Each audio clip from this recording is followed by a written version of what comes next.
السلام عليكم ورحمة الله وبركاته.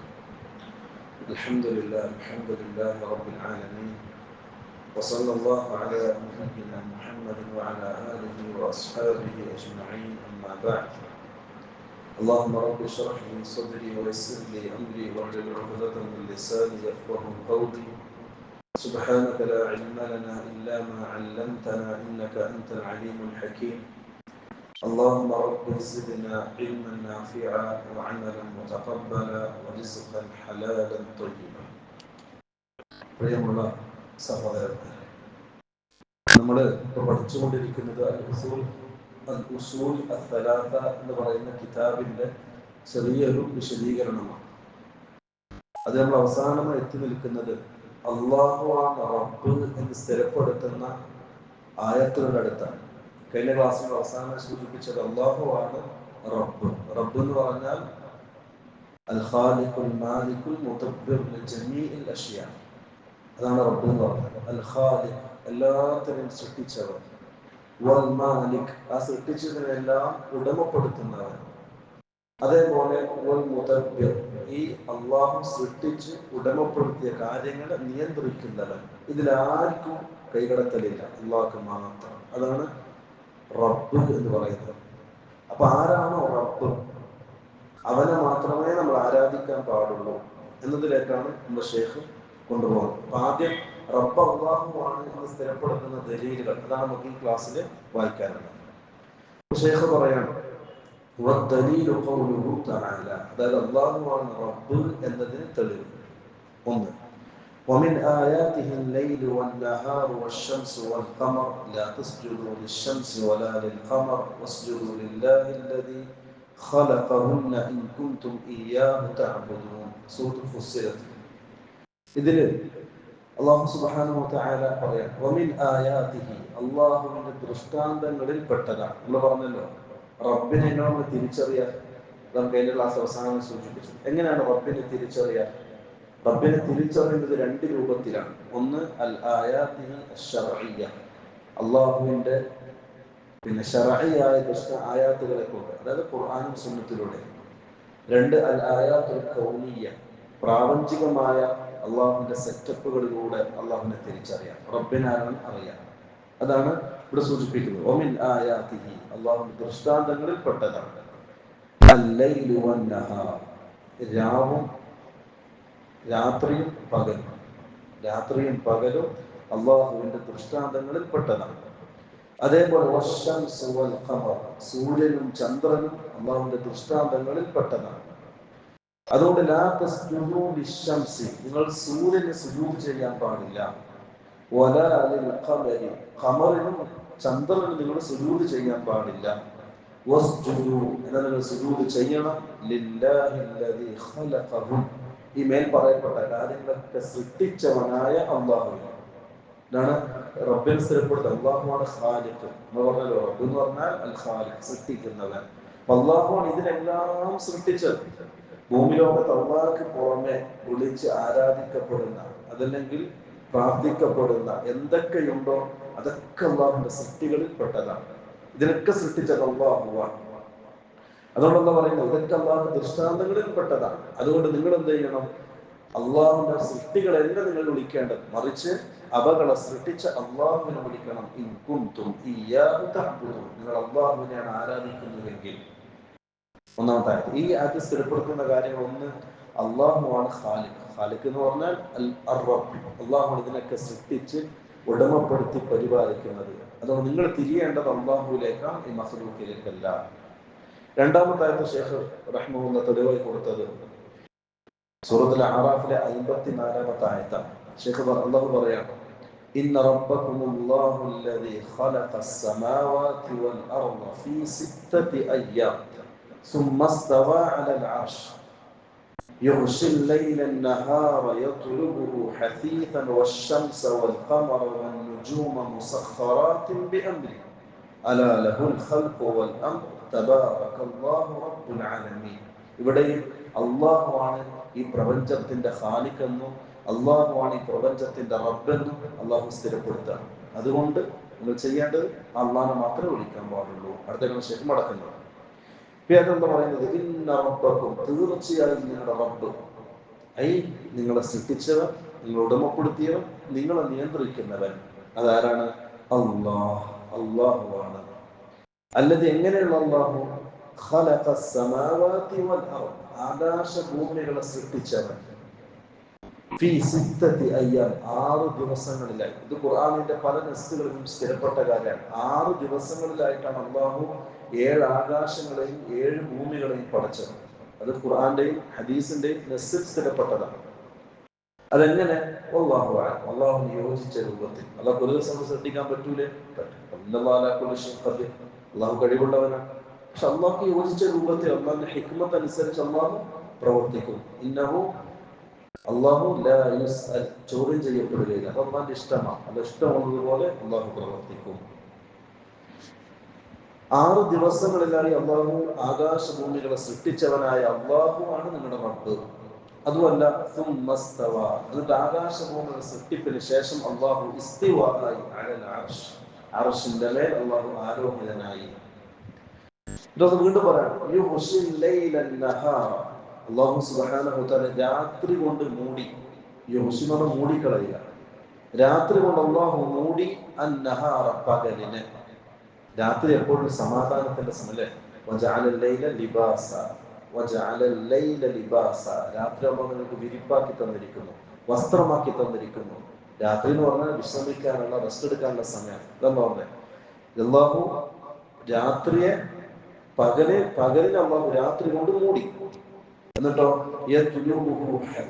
എന്നാൽ ഓരോ പകലും അതിന്റെ രാത്രിയെ എത്തുന്നതിന് വേണ്ടി ഇങ്ങനെ ദ്രുതഗതിയിൽ സഞ്ചരിച്ചു കൊണ്ടിരിക്കുകയാണ്. രാത്രിയാകും പകലാകും, രാത്രിയാകും പകലാകും, അങ്ങനെ സഞ്ചരിച്ചു കൊണ്ടേയിരിക്കുകയാണ്. സൂര്യനും ചന്ദ്രനും നക്ഷത്രങ്ങളും അള്ളാഹുവിന്റെ കൽപ്പന പ്രകാരം അത് അതിൻ്റെതായ ഭ്രമണപഥത്തിലൂടെ സഞ്ചരിച്ചു കൊണ്ടിരിക്കുകയാണ്. അതിന് താളം തെറ്റൂല, അത് അങ്ങോട്ട് മാറിപ്പോകില്ല. ഇതൊക്കെ അള്ളാഹുവിന്റെ അധീനത്തിൽ, അള്ളാഹുവിന്റെ മുൽക്കീയത്തിൽ അതിനെ സഞ്ചരിച്ചു കൊണ്ടിരിക്കുകയാണ്. അള്ളാഹുവിന്റെ കൽപ്പന പ്രകാരം, അള്ളാഹുവിന്റെ കൽപ്പന പ്രകാരം അതിലാർക്കും ഇടപെടാൻ സാധ്യമല്ല. എന്നിട്ട് അല, നിങ്ങൾ അറിയണം. അല്ലാഹു പറയാണ്, അല, നിങ്ങൾ അറിയണം, ലഹുൽ ഖൽഖു വൽ അംർ, സൃഷ്ടിപ്പും കൽപ്പിക്കാനുള്ള, ആജ്ഞാപിക്കാനുള്ള ആജ്ഞാ സ്വരവും അത് അള്ളാഹുവിനുള്ളതാണ്. സൃഷ്ടിക്കുന്നതും അള്ളാഹുവാണ്, ആ സൃഷ്ടികളോട് കൽപ്പിക്കുന്നതും അള്ളാഹുവാണ്. അതിന് അള്ളാഹു മാത്രമേ പറ്റൂ. തബാറകല്ലാഹു റബ്ബുൽ ആലമീൻ, ലോകത്തിന്റെ രക്ഷിതാവായ, ലോകത്തിന്റെ റബ്ബായ അള്ളാഹു എത്ര പരിശുദ്ധൻ. ഈ 2 ആയത്തിൽ നിന്നും അള്ളാഹു സുബ്ഹാനഹു വ തആല സ്ഥിരപ്പെടുത്തുന്നത് അള്ളാഹുവാണ് റബ്ബ് എന്നുള്ളതാണ്. അല്ലെ? ആദ്യം പറഞ്ഞു റുബൂബിയത്താണ്. ആദ്യം റുബൂബിയത്ത് അംഗീകരിക്കണം, എന്നിട്ട് വേണം ഉലൂഹിയത്തിലേക്ക് കടക്കാൻ. അതെല്ലാം അങ്ങനെ എന്താ തർത്തീബാക്കിയത് അല്ലെ? ഓരോ കാര്യം എടുത്ത് നോക്കിയാൽ മതി. അള്ളാഹു ആദ്യം നിങ്ങൾക്ക് വെള്ളം നൽകിയത് ഞാനല്ലേ? നിങ്ങൾക്ക് മക്കളെ തരുന്നത് ഞാനല്ലേ? കച്ചവടത്തിൽ ലാഭം തരുന്നത് ഞാനല്ലേ? എല്ലാ കാര്യങ്ങളും സൗകര്യപ്പെടുത്തി തരുന്നത് ഞാനല്ലേ? അതുകൊണ്ട് നിങ്ങൾ എന്നെ മാത്രം ആരാധിക്കണം, ഉലൂഹിയത്തിലേക്ക് കടക്കണം. അത് അള്ളാഹുവിന്റെ ഒരു ശൈലിയാണ്. ചെയ്ത കാര്യം എടുത്തു പറയും, എന്നിട്ട് അതുകൊണ്ട് നിങ്ങൾ എന്നെ മാത്രമേ ആരാധിക്കാൻ പറ്റൂ, വേറെ നിങ്ങൾ പോകാൻ പാടില്ല. അതാണ് ഈ 2 ആയത്തിലൂടെ ഇവിടെ സ്ഥിരപ്പെടുന്ന അല്ലാഹു മാത്രമാണ് റബ്ബ്. നിങ്ങളുടെ ഖാലിഖും നിങ്ങളുടെ മുദബ്ബിറും നിങ്ങളുടെ മാലിക്കും അല്ലാഹു മാത്രമാണ്. അതുകൊണ്ട് നിങ്ങളുടെ റബ്ബായ അല്ലാഹുവിന് മാത്രമേ യഥാർത്ഥ രൂപത്തിൽ ആരാധിക്കപ്പെടാൻ അർഹതയുള്ളൂ. അല്ലെ? യഥാർത്ഥത്തിൽ ആരാധിക്കപ്പെടാൻ അള്ളാഹുവിന് മാത്രമേ അർഹതയുള്ളൂ. എന്തുകൊണ്ട്? അള്ളാഹുവാണ് നിങ്ങളുടെ റബ്ബ് എന്നതുകൊണ്ട്. മറ്റാരുടെ റബ്ബല്ല. ഈ 3 ഗുണങ്ങളുള്ളവരെ റബ്ബാണ്. ഒന്ന് അൽ ഖാലിഖ്, നമ്മൾ സൃഷ്ടിക്കണം. 2 അൽ മാലിക്, സൃഷ്ടിച്ചവനെ ഉടമപ്പെടുത്തണം. 3 അൽ മുദബ്ബിറു ലിജമീഇൽ അഷ്യാ, എല്ലാ വസ്തുക്കളെയും നിയന്ത്രിക്കുന്നവനായിരിക്കണം. ഇത് ലോകത്ത് ഒരു താർക്കും അള്ളാഹു ഈ 3 അവകാശങ്ങൾ പങ്കുവെച്ചു കൊടുത്തിട്ടില്ല. ഇത് അള്ളാഹ്ക്ക് മാത്രമുള്ളതാണ്. അതുകൊണ്ട് അള്ളാഹു മാത്രമാണ് റബ്ബ്. അള്ളാഹു അല്ലാത്ത മറ്റൊരു റബ്ബുണ്ട് എന്ന് പറയുന്നത് വിഡ്ഢിത്തവും മണ്ടത്തരവുമാണ്. അങ്ങനെ ഒരാൾ വാദിച്ചാൽ ദ്വലാലത്തിന്റെ പടുകുഴിയിലാണ്. അവനെ കാഫിർ എന്ന് വിളിച്ചാൽ പോലെ കാഫിറിന്റെ കാഫിർ എന്ന് വിളിക്കേണ്ടി വരും. അള്ളാഹു അല്ലാത്ത റബ്ബുണ്ട് എന്ന് വാദിച്ചാൽ. അത് ശൈഖ് റഹ്മത്തുള്ളാഹി പറയുന്നു, അതുകൊണ്ട് തന്നെ നിങ്ങളുടെ റബ്ബാണ് ആരാധിക്കപ്പെടാൻ അർഹനായിട്ടുള്ളവൻ. എന്താ തെളിവ്? റബ്ബായ അല്ലാഹുവിനെ നിങ്ങൾ ആരാധിക്കാൻ പറ്റും. അതെന്താ തെളിവെന്താ? അത് പരിശുദ്ധ ഖുർആൻ. അല്ലാഹു പറയാണ്, യാ അയ്യുഹന്നാസ്. ഇത് ശ്രദ്ധിക്കണം കേട്ടോ. യാ അയ്യുഹന്നാസ്, ഇവിടെ അല്ലാഹു വിളിക്കുന്നത് ജനങ്ങളെ എന്നാണ്. അയ്യുഹൽ മുഅ്മിനൂൻ എന്നല്ല, അയ്യുഹൽ മുസ്ലിമൂൻ എന്നല്ല. അള്ളാഹു ഒരു വിഭാഗത്തിൽ പ്രത്യേകം വിളിച്ചില്ല. അയ്യുഹന്നാസ്, ജനങ്ങളെ. അള്ളാഹുവിന്റെ സൃഷ്ടികൾ എല്ലാവരും പെട്ടു. തക്ലീഫുള്ള അള്ളാഹുവിന്റെ സൃഷ്ടികളെല്ലാം ഈ കൂട്ടത്തിൽ പെട്ടു. അതാണ് യാ അയ്യുഹന്നാസ്. എനിക്ക് ഒരു അഭിപ്രായമുള്ളത്, ഈ യാ അയ്യുഹന്നാസ് എന്ന് പറയുന്നതിൽ ജിന്ന് വർഗം ഉൾപ്പെടുന്നു ഇല്ലയോ എന്ന ചർച്ചയാണ്. മുമ്പ് ഒരു ക്ലാസ്സിൽ സൂചിപ്പിച്ചിട്ടുണ്ട്. ജിന്ന് വർഗം എന്നുള്ളത് മനുഷ്യനെ പോലെ തക്ലീഫ് നൽകപ്പെട്ടവരാണ്. അതായത് നമ്മളെ പോലെ അള്ളാഹുവിനെ ആരാധിക്കപ്പെടാൻ കൽപ്പിക്കപ്പെട്ടവരും അതിന്റെ പേരിൽ പരലോകത്ത് ചോദ്യം ചെയ്യപ്പെടുന്നവരും ശിക്ഷയോ നന്മയോ ലഭിക്കുന്നവരുമാണ് ജിന്നുവർഗം. അല്ലേ? അപ്പൊ ഈ യാ അയ്യുഹന്നാസ് എന്ന് വിളിക്കുന്നതിൽ ജിന്നുകൾ പൊടുവില്ല, പണ്ഡിതന്മാർക്ക് ചർച്ചയാണ്, പൊടുവില്ല എന്നുള്ള വിഷയം.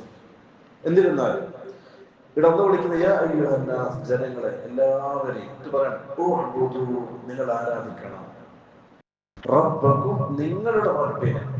അല്ലെ? അത് റബ്ബിനെ സ്ഥിരപ്പെടുത്തി പിന്നെ പറയണം, ആ റബ്ബിനെ മാത്രമേ നിങ്ങൾ ആരാധിക്കാൻ പറ്റൂ. എങ്ങനെയുള്ള റബ്ബ്? അല്ലദീ ഖലഖക്കും, നിങ്ങൾ സൃഷ്ടിച്ചവനായ റബ്ബ്. അതേപോലെ വല്ലദീന മിൻ ഖബ്ലിക്കും, നിങ്ങൾക്ക് മുമ്പ് കഴിഞ്ഞു പോയ സമുദായത്തെയും സൃഷ്ടിച്ചവനായ റബ്ബിനെ ആയിരിക്കണം നിങ്ങൾ ആരാധിക്കേണ്ടത്. ആ റബ്ബിനെ മാത്രമേ ആരാധിക്കാൻ പാടുള്ളൂ. ഇതിന്റെ അവസാനം അല്ലാഹു അവസാനിപ്പിക്കുന്നത് ലഅല്ലക്കും തത്തഖൂൻ. നിങ്ങൾ ശ്രദ്ധിക്കണം, ലഅല്ല എന്ന് പറയുന്ന ഒരു വാക്കിന്റെ അർത്ഥം തന്നെ അറബിയിൽ ലഅല്ല എന്ന് പറഞ്ഞാൽ ആയേക്കാം എന്നർത്ഥം. ലഅല്ല, അല്ലേ? നിങ്ങൾ ലഅല്ലക്കും തജ്ദൂൻ, നിങ്ങൾക്ക് കിട്ടിയേക്കാം. ലഅല്ലക്കും തഅക്കുലൂൻ, നിങ്ങൾ തിന്നേക്കാം. അല്ലേ? അങ്ങനെയാണ് ശരിക്കും അർത്ഥം. ലഅല്ല എന്ന് പറഞ്ഞാൽ ആയേക്കാം എന്നർത്ഥം. പക്ഷെ പരിശുദ്ധ ഖുർആനിൽ അല്ലാഹു എവിടെയൊക്കെ ലഅല്ല ഉപയോഗിച്ചിട്ടുണ്ടോ അതൊക്കെ ബിമഅന തഅലീൽ എന്ന അർത്ഥത്തിലാണ്. വേണ്ടി എന്ന അർത്ഥം കിട്ടാൻ വേണ്ടിയിട്ടാണ് അല്ലാഹു ലഅല്ല ഉപയോഗിച്ചത് പരിശുദ്ധ ഖുർആനിൽ. അല്ലേ? യാ അയ്യുഹല്ലദീന ആമനൂ കുതിബ അലൈക്കുമുസ്സിയാം കമാ കുതിബ അലല്ലദീന മിൻ ഖബ്ലിക്കും ലഅല്ലക്കും തത്തഖൂൻ. അതിന്റെ അർത്ഥം എന്താ? തഖ്വ ഉണ്ടാകലായേക്കാം എന്നാണോ? അല്ല, തഖ്വ നേടിയെടുക്കാൻ. ലാമു തഅലീൽ, തഅലീലിന്റെ അർത്ഥം കിട്ടും, വേണ്ടി, വേണ്ടി എന്നുള്ള അർത്ഥം കിട്ടും. തഖ്വ നേടിയെടുക്കാൻ വേണ്ടിയാണ് അല്ലാഹു എന്ത് ചെയ്തത്? റമദാനിലെ നോമ്പ് നിങ്ങൾക്ക് നിർബന്ധമാക്കിയത്. അതേപോലെ ഇവിടെ പറയുന്നത് ലഅല്ലക്കും തത്തഖൂൻ, നിങ്ങൾ അല്ലാഹുവിനെ സൂക്ഷിക്കാൻ വേണ്ടിയാണ് അല്ലാഹു പറയുന്നത്. നിങ്ങൾ എന്ത് ചെയ്യണം? നിങ്ങളെ സൃഷ്ടിച്ചവനായ നിങ്ങളുടെ റബ്ബായ അല്ലാഹുവിനെ മാത്രമേ നിങ്ങൾ ആരാധിക്കാൻ പാടുള്ളൂ എന്ന്. അതേപോലെ തന്നെ നമ്മൾ പറയാം അല്ലദീ, എങ്ങനെയുള്ള റബ്ബ്? ജഅല ലക്കുമുൽ അർള ഫിറാശ, അല്ലാഹു നിങ്ങൾക്ക് ജഅല ലക്കുമുൽ അർള, ഭൂമിയെ ആക്കി തന്നു, ഫിറാശ, വിരിപ്പാക്കി തന്നു. വിരിപ്പ് എന്ന് പറഞ്ഞാൽ എന്താ? നമ്മൾ കിടക്കുന്ന സ്ഥലം. നമ്മൾ കിടക്കുന്ന സ്ഥലം റാഹത്തായി കിടക്കുന്നില്ലേ? അതേപോലെ ദുനിയാവിൽ ഭൂമി നിങ്ങൾക്ക് യഥേഷ്ടം നിങ്ങളുടെ ഇഷ്ടത്തിനനുസരിച്ച് സഞ്ചരിക്കാം, നിങ്ങളുടെ ഇഷ്ടത്തിനനുസരിച്ച് വീടുകൾ വെക്കാം, നിങ്ങളുടെ ഇഷ്ടത്തിനനുസരിച്ച് കൃഷികൾ ചെയ്യാം. അതിന് പാകപ്പെടുന്ന രൂപത്തിൽ അള്ളാഹു നിങ്ങൾക്ക് ഭൂമിയെ സംവിധാനിച്ചിരിക്കുന്നു. അങ്ങനെയുള്ള റബ്ബിനെയാണ് നിങ്ങൾ ആരാധിക്കേണ്ടത്. അതേപോലെ ആകാശത്തെ മേൽക്കൂരയാക്കിയവൻ. അല്ലെ? ആകാശം എന്ന് പറയുന്നത് ഭൂമിയുടെ മേൽക്കൂരയാണ്. സഫാൻ, മേൽക്കൂര എന്ന് പറഞ്ഞാൽ റൂഫ്. അല്ലെ? അപ്പൊ നിങ്ങളുടെ ഭൂമിക്കുള്ള മേൽക്കൂരയാണ് ആകാശം. പല കാര്യങ്ങളും ഭൂമിയിലേക്ക് വരാതെ തടയുന്നത് ആകാശമാണ്. നിങ്ങൾക്ക് സംരക്ഷണം നൽകുന്നത് ആകാശമാണ്, പല കാര്യങ്ങളിൽ നിന്ന്. അത് പഠിച്ചവർക്കറിയാം. പിൻഭാബി അവിടെ നിങ്ങൾക്കും അവിശുദ്ധ അറിവുള്ളവരാണ്. ആലോചിച്ചാൽ മതി. അള്ളാഹു ആകാശങ്ങളെ സൃഷ്ടിച്ചത് നിങ്ങൾക്ക് മേൽക്കൂരയായിട്ടാണ്. അത് മാത്രമല്ല, അത് വീണ്ടും പറയാം, അങ്ങനെയുള്ള റബ്ബിനാണ് നിങ്ങൾ ആരാധിക്കേണ്ടത്. വീണ്ടും പറയാം, ആ ആകാശത്തിൽ നിന്നും അള്ളാഹു നിങ്ങൾക്ക് വെള്ളം ഇറക്കി തന്നു. ആലോചിക്കണം, അള്ളാഹു നിങ്ങൾക്ക് വെള്ളം ഇറക്കി തന്നു. എന്നത്തെ വെള്ളം? ആ വെള്ളത്തിലൂടെ അള്ളാഹു സസ്യജലാദികൾ മുളപ്പിക്കുകയും നിങ്ങൾക്ക് വേണ്ട കായ്ക്കനികൾ അള്ളാഹു പുറപ്പെടുവിക്കുകയും ചെയ്തു. ഇതൊക്കെ അള്ളാഹിന്റെ തർത്തീബാത്തുകളാണ്. ആലോചിക്കണം, അള്ളാഹ്ക്ക് വേണമെങ്കിൽ മഴ പെയ്പ്പിക്കാതെ കൃഷി മുളപ്പിച്ചൂടെ? അള്ളാഹുവിന്റെ മാലാ കുല്ലി ഷൈഇൻ ഖദീർ. അള്ളാഹു കഴിവുള്ളവനാണ്. ആദം നബിയെ അള്ളാഹു ഒരു ഉപ്പയോ ഉമ്മയോ ഇല്ലാതെ സൃഷ്ടിച്ചു ആദം നബി അല്ലെ. എന്നിട്ടോ ഉമ്മ ഇല്ലാതെ ആദം നബിയിലൂടെ അള്ളാഹു എന്ത് ചെയ്തു? ഹവ്വാനെ സൃഷ്ടിച്ചു അല്ലെ. കാണുന്നത് ആദം നബിയുടെ ഭാര്യയെ കൊണ്ടാണ് ഹവ്വാനെ സൃഷ്ടിച്ചത്. അവിടെ ഉമ്മയില്ല, ആദം മാത്രമല്ലാണ്. ഈസാ നബി അള്ളാഹു ഉമ്മയില്ലാതെ പെണ്ണിലൂടെ മാത്രം സൃഷ്ടിച്ചു. അള്ളാഹു കഴിവുള്ളവനല്ലേ. ഇത് രണ്ടും സമ്മേളിപ്പിച്ച് ഒരു ആണിനെയും പെണ്ണിനെയും ബന്ധിപ്പിച്ചുകൊണ്ട് അള്ളാഹു മറ്റുള്ള മനുഷ്യരെ സൃഷ്ടിച്ചു. ഇതൊക്കെ അള്ളാന്റെ തർത്തീബാത്തുകളാണ്, സുന്നത്തുകളാണ്. വനവി കാലഘട്ടത്തിൽ അള്ളാഹ് സൃഷ്ടിച്ചൂടെ. അള്ളാഹു കഴിവുള്ളവനാണ്.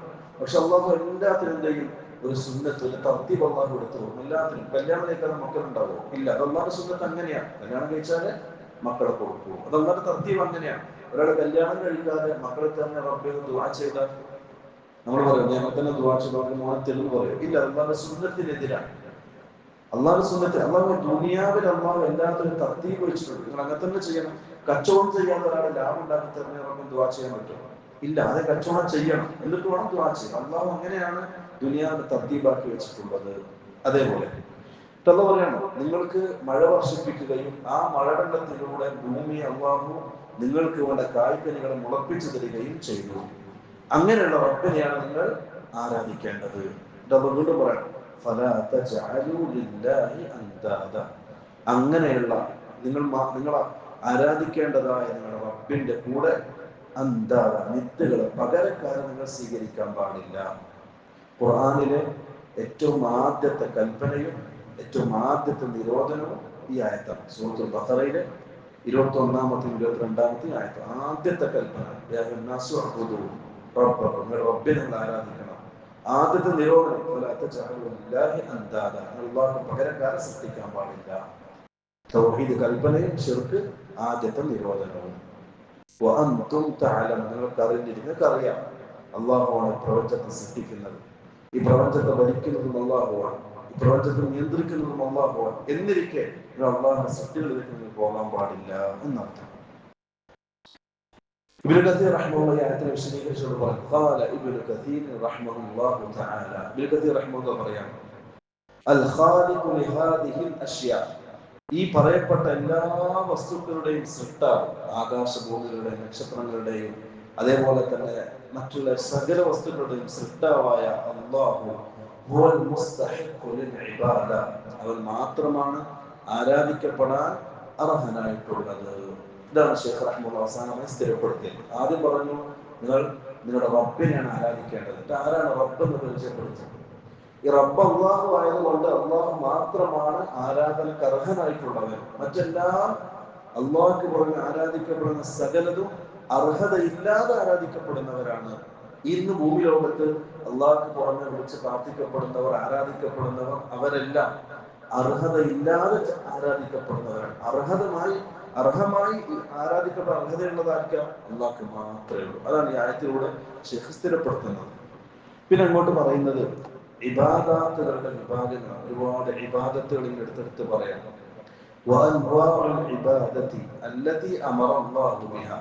അള്ളാഹു കൽപ്പിച്ചതായ ഇബാദത്തുകൾ ഓരോന്ന് പറയാം എന്തൊക്കെയാണുള്ളത്. ഇബാദത്തുകൾ ഒന്ന്, മിസ്ലുൽ ഇസ്ലാം വൽ ഈമാൻ, ഇസ്ലാമും ഈമാനും പോലെ.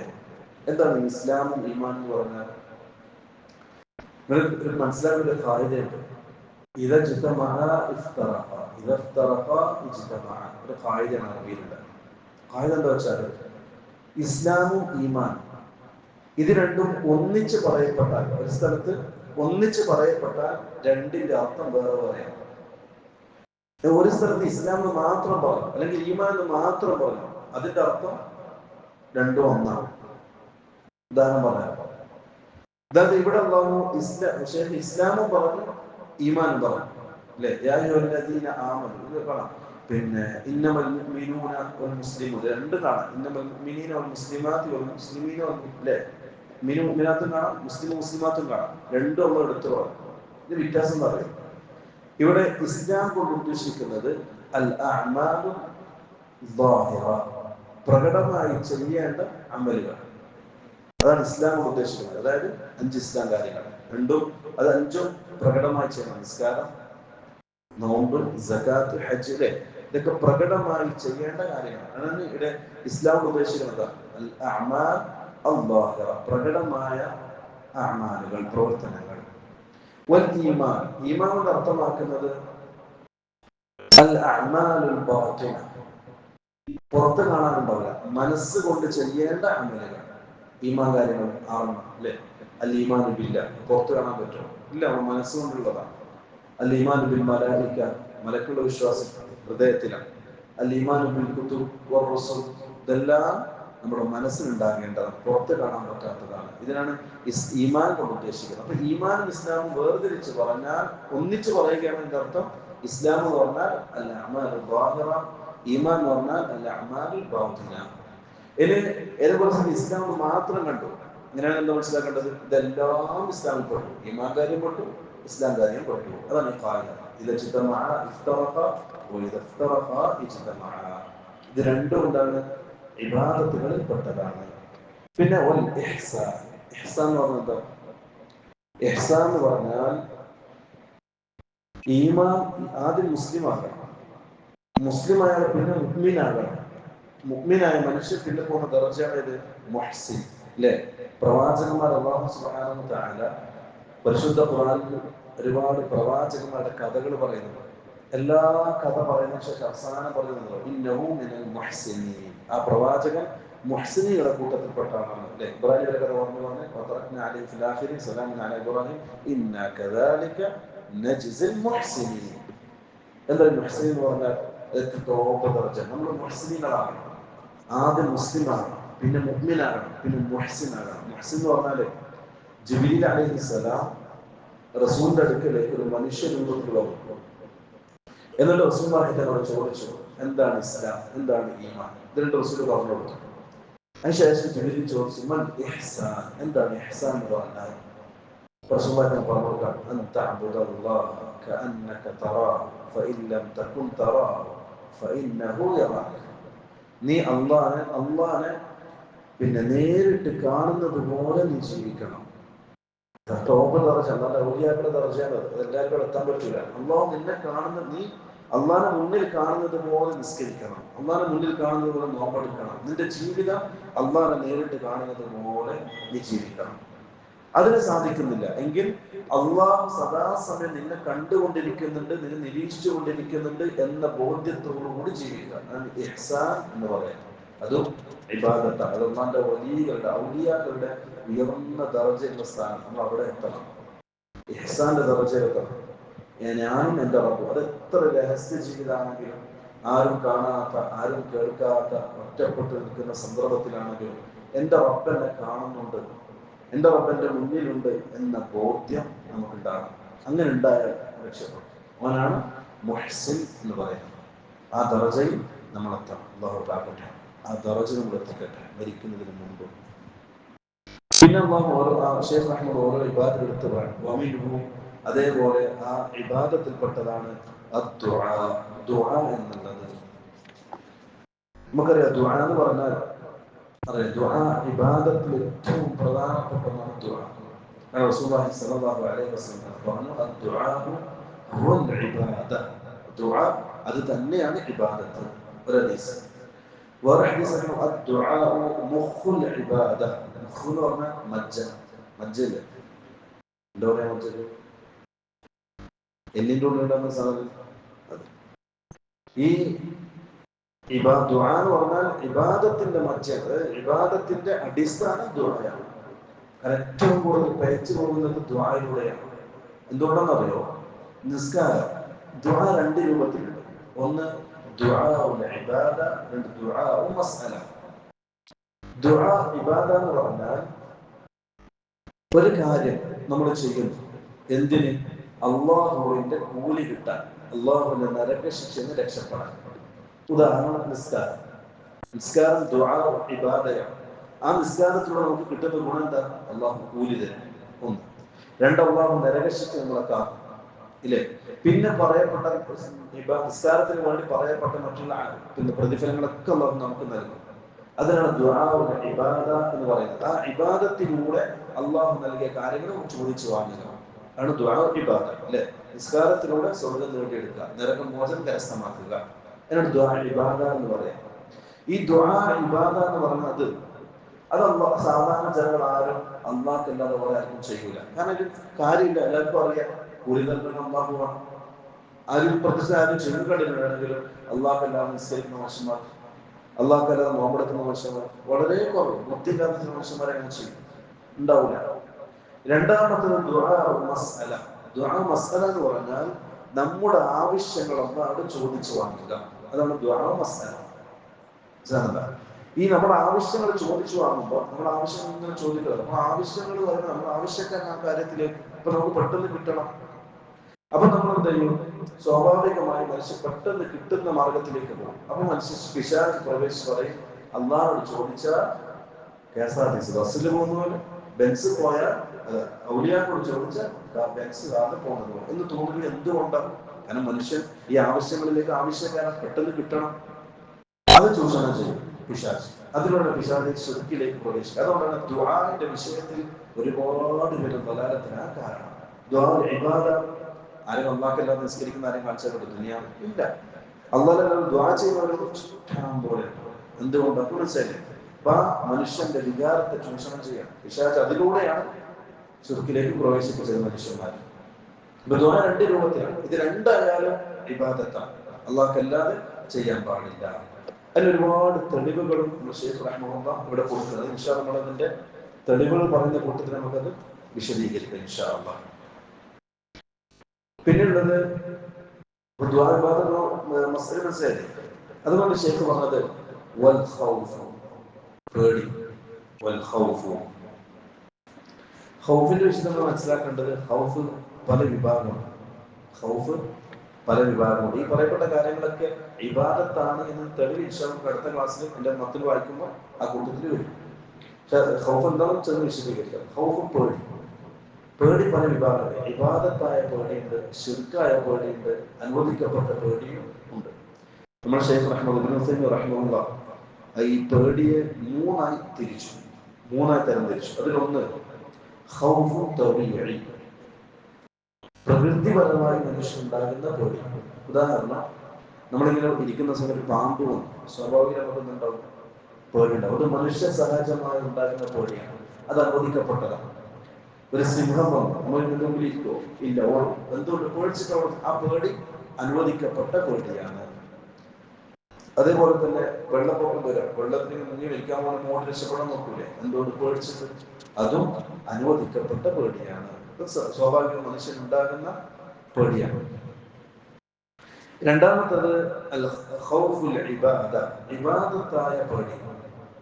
അത് അള്ളാഹുവോട് മാത്രമേ പറ്റൂ, അള്ളാഹുവല്ലാത്ത മറ്റുള്ള പേടിക്കാൻ പാടില്ല. എങ്ങനെ അള്ളാഹുവല്ലാത്ത മറ്റുള്ള പേടിക്കുക? അതായത് അദൃശ്യമായ രൂപത്തിൽ, ഭൗതിക ബോധങ്ങൾ കേട്ടിട്ടില്ലേ? ഭൗതികം അബോധികം. ഈ അബോധികമായ രൂപത്തിൽ, അതായത് മനുഷ്യന്റെ പ്രപഞ്ചത്തിനപ്പുറത്തുള്ള രൂപത്തിൽ മനുഷ്യനെ ഉപദ്രവിക്കാനും അതിലേക്ക് നന്മ ചെയ്യാനും അള്ളാഹ്ക്ക് മാത്രമേ പറ്റൂ. അപ്പൊ അതിൽ നിന്നും പിന്നെ വേറൊരാൾ അതേപോലെ നമ്മളെ ഉപദ്രവിക്കും എന്ന് പേടിക്കുക. അല്ലെ? ഒരു ഉദാഹരണം പറയാം. സാധാരണ ഈ ചില ഷിർക്കിന്റെ അഹിലുകാരും ആ ഷിർക്കിലേക്ക് പ്രബോധനം ചെയ്യുന്ന ദാഇമാരും സാധാരണക്കാരെ പേടിപ്പിക്കാൻ വേണ്ടി പറയുന്നൊരു കാര്യമുണ്ട്. നിങ്ങൾ ഇന്ന ഷെയ്ഖിന്റെ അല്ലെങ്കിൽ ഇന്ന വലിയ നിങ്ങൾ നേർച്ച നേരണം. നേർച്ച നേരുന്നില്ല എങ്കിൽ നിങ്ങളുടെ കച്ചവടം ആ ഷെയ്ഖിന്റെ കോപം കാരണത്താൽ കച്ചവടം പൊട്ടിപ്പോകും. അതിന് നിങ്ങളുടെ ദാമ്പത്യ ജീവിതം തകർന്നു പോകും. ആ ഷെയ്ഖ് കോപിച്ചാൽ മനസ്സിലാ? അപ്പൊ അബോധികമായ രൂപത്തിൽ നമ്മളെ സഹായിക്കാനും ഉപദ്രവിക്കാൻ ആർക്കെ സാധിക്കും? അള്ളാഹ്ക്കേ പറ്റും. അപ്പം അള്ളാഹു അല്ലാത്ത മറ്റൊരാളെ നമ്മളെ പേടിച്ചാൽ അതെന്തായി? ഇബാദത്തിന്റെ പരിധിയിൽപ്പെട്ടു. അള്ളാഹിനെ പേടിക്കുന്നത് പോലെ അല്ലെ? തഖാഫൂനി വലാ തഖാഫൂ, നിങ്ങൾ എന്നെ പേടിക്കണം, അവരെ പേടിക്കാൻ പാടില്ല. ഇത് ഇബാദത്തായ പേടിയാണ്. മൂസാ നബിനെ വടിയിട്ടിട്ട് പിടിക്കാൻ പറഞ്ഞില്ലല്ലോ. അപ്പൊ മൂസാ നബി പേടിച്ചു. അപ്പൊ നീ പേടിക്കേണ്ട മൂസ, പിടിച്ചോ. ആ പേടി ശുദ്ധായ പേടിയാ അല്ല, നേരത്തെ പറഞ്ഞ റെഡിയായ പേടിയാണ്, മനുഷ്യൻ ഉണ്ടാകുന്ന പേടിയാണ്. ഇതങ്ങനെയല്ല. ഇത് അള്ളാഹ് പേടിക്കുന്നത് പോലെ മറ്റൊരാളെ പേടിക്കുക, അത് പാടില്ലാത്തതാണ്. അതുപോലെ തന്നെ മൂന്നാമതൊരു കാര്യം കൂട്ടിച്ചേർത്തു, ഖൗഫ് സിർ, രഹസ്യമായ പേടി. അതായത്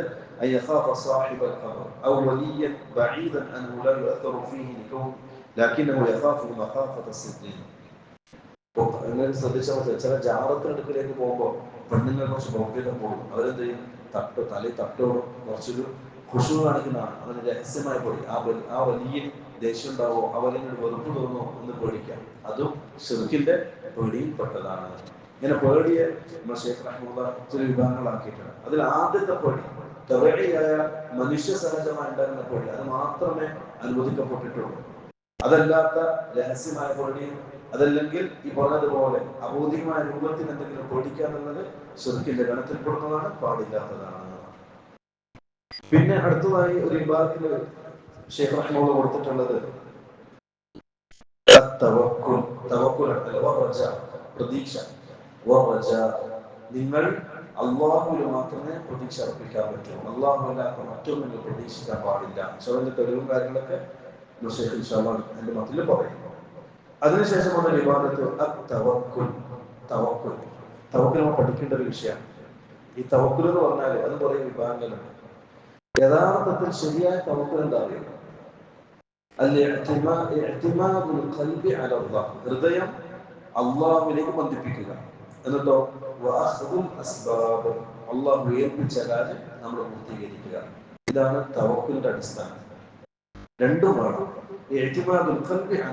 ഹൃദയം അള്ളാഹുവിൽ പരമേൽപ്പിക്കുക. എന്നിട്ടോ അള്ളാഹു ചെയ്യാൻ പറഞ്ഞ കാര്യം ചെയ്യാം. ഉദാഹരണത്തിന് ഒരാൾക്ക് കുട്ടിയോ മക്കളുമാണ്. അള്ളാഹ് കൽപ്പിച്ച കാര്യം എന്താ? കല്യാണം കഴിക്കുക.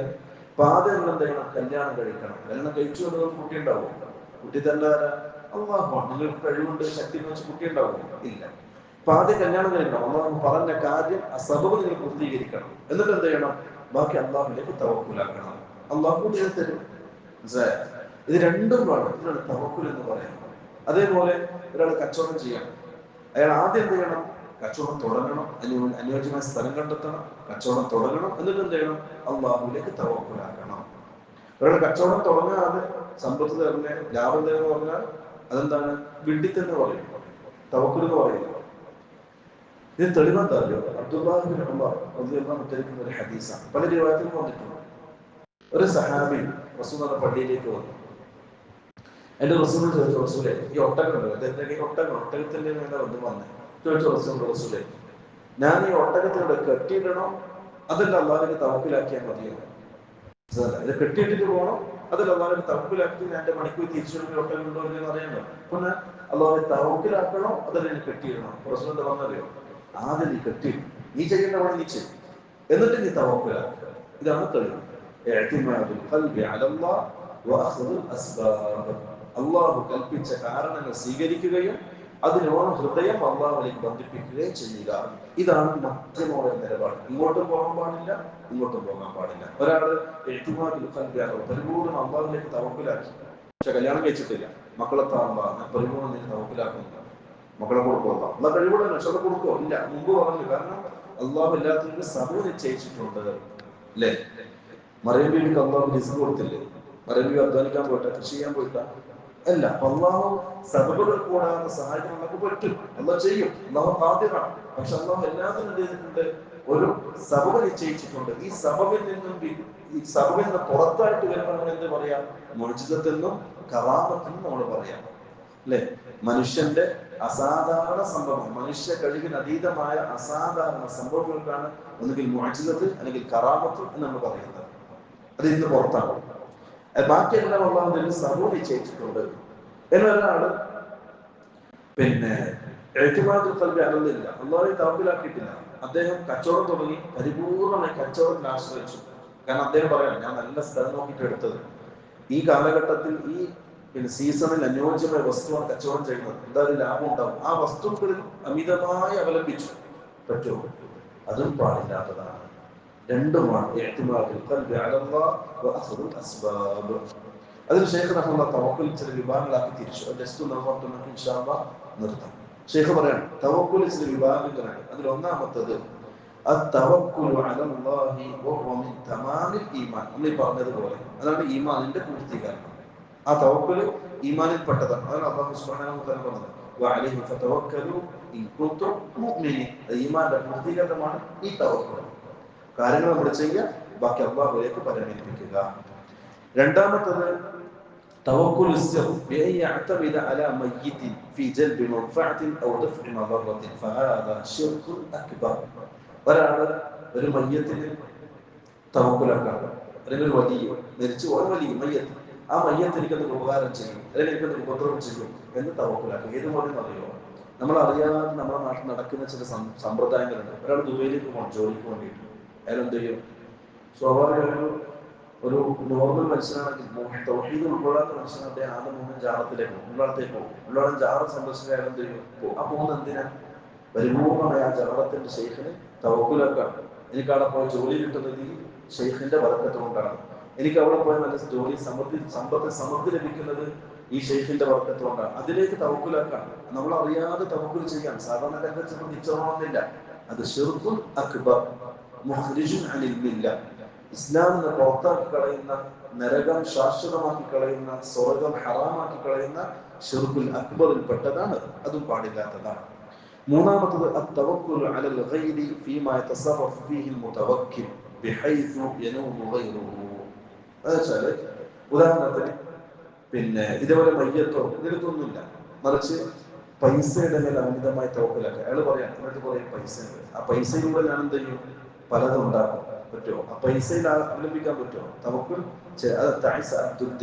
എന്ന് റസൂൽ പറയാൻ കാരണം ദീനാറിന്റെയും ദിർഹമിനെയും പൂജിക്കുന്നവർ നശിക്കട്ടെ. അതിന് പൂജിക്കാൻ എന്താ? അതിനെ ആരാധിക്കലാണോ? അല്ല.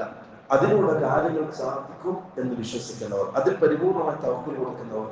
പൈസ ഉണ്ടാകുന്നതിന്റെ കയ്യിൽ, പക്ഷെ ആ പൈസ ഉപകാരപ്രദമാകണമെങ്കിൽ എന്താ? നീ അല്ലാഹുവിൽ തവക്കുലാക്കണം.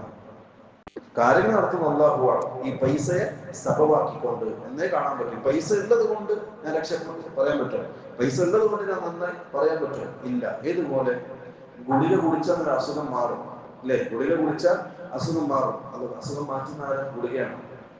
അള്ളാഹുവാണ്. അള്ളാഹു രോഗം മാറാൻ കാരണമാക്കി എന്തിനെ? ഈ മരുന്നിനെ. അപ്പൊ നിങ്ങൾ എന്ത് ചെയ്യണം?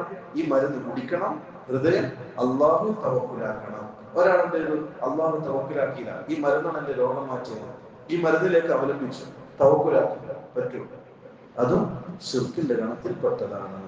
ചില പണ്ഡിതന്മാരെ ശിർക്കിൽ അസ്ഗറാക്കിയിട്ടാണ് കൂട്ടിയിട്ടുള്ളത്. അത് കാരണം അതിനെ ആരാധിക്കുന്നില്ല, മറിച്ച് ഹൃദയം അതിലേക്ക് ഇങ്ങനെ ചായുക, അത് മാറിടത്താനാണ് എന്റെ കാര്യം മാറിയത്, എന്റെ രോഗം മാറിയത് എന്നൊരു വിശ്വാസം ഉണ്ടാകണം. ചില പണ്ഡിതന്മാരെ ശിർക്കുൽ അസ്ഗറിന്റെ കൂട്ടത്തിലാണ് പെടുത്തിയിട്ടുള്ളത്. ഇതാണ് തവക്കുലിന്റെ 3 വിഭാഗം. ചുരുക്കി പറഞ്ഞാൽ തവക്കുൽ എന്നുള്ളത് ഇബാദത്താണ്. അത് അല്ലാഹുവിലേക്ക് മാത്രമേ പാടുള്ളൂ. അത് അല്ലാഹു അല്ലാത്ത മറ്റൊന്നിലേക്ക് നീങ്ങിയാൽ അത് ശിർക്കാണ്, പാടില്ലാത്തതാണ്, ബാത്തിലാണ്. എന്താ ഈ തവക്കുൽ എന്ന് പറഞ്ഞാൽ? ഹൃദയം അല്ലാഹുവിൽ ബലമേൽപ്പിക്കുകയും ചെയ്യേണ്ട കാര്യം ഭംഗിയായി നമ്മൾ നിർവഹിക്കുകയും ചെയ്യുക. ഇതാണ് തവക്കുൽ. ബാക്കി ഇൻഷാ അല്ലാഹ് നമുക്ക് അടുത്ത ക്ലാസ്സിൽ പഠിക്കും. അല്ലാഹു നമ്മുടെ ഇൽമിലും അമലിലും ആരോഗ്യത്തിലും സമയത്തിലും നല്ല ബർക്കത്ത് നൽകി അനുഗ്രഹിക്കട്ടെ. ഹദാ വല്ലാഹു അലം വസല്ലല്ലാഹു അലാ നബിയിന മുഹമ്മദ് വഅലാ ആലിഹി